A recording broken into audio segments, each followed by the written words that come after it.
Hey guys, Mrhappy here. The NDA is finally lifted. It's finally gone, guys. And my first video using actual in-game footage will be a macro video for bards.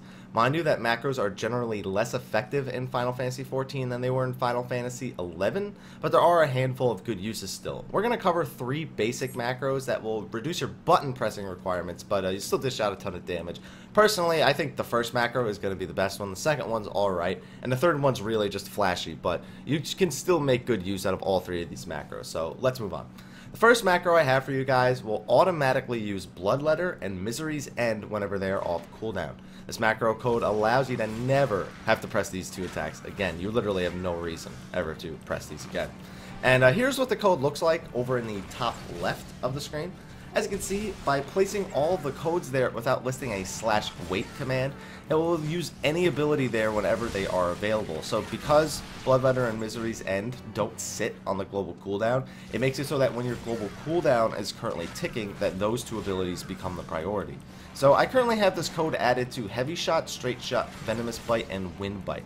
So when I'm doing my rotation, as you can see here, Bloodletter and Misery's End just trigger automatically. I have them in the center of my screen so you can really see when they're going off, and despite never pressing them, they are automatically triggered when I'm doing my rotation. This makes it a lot easier to do certain, it just makes your rotation easier. You just never have to press these 2 buttons. You never have to worry about them again. So now that we have that out of the way, that's my favorite one, but let's move on. So next we have the all buff macro, which allows you to use 1 button to trigger all of your personal buffs with a single press of a button.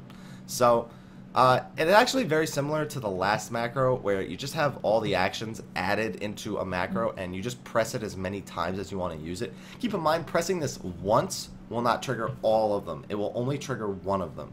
So this allows you to control how many buffs you actually place up, and in case like an inopportune moment comes up and you don't want to add all your buffs immediately, you can stop pressing it whenever you want. So here's what it looks like in action. Obviously I have all my buttons, my buffs still on the left hand side, so I can actually see their cooldowns, but I just never have to reach over and either bind them to something or press them. So it's useful at times, but there are going to be times when you may want more control over which buffs you're actually triggering. So now that we've gotten that out of the way, let's move on to the final macro. This is a video. This is a macro I just made just for this video.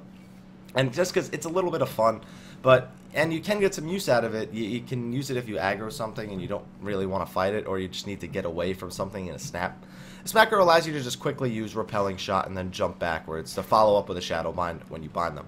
Keep in mind, as you can see here, there is a wait timer between Repelling Shot and Shadow Bind. So if you press anything else when you trigger this macro, or if you press the macro too many times, you're not going to use the Shadow Bind. So you really have to use this macro calm and coolly. You just can't spam it. Now, keep in mind that a lot of these macros will cause you to generate error codes in your chat box, so make sure in your chat options that you turn off error messages so that they don't spam your chat log.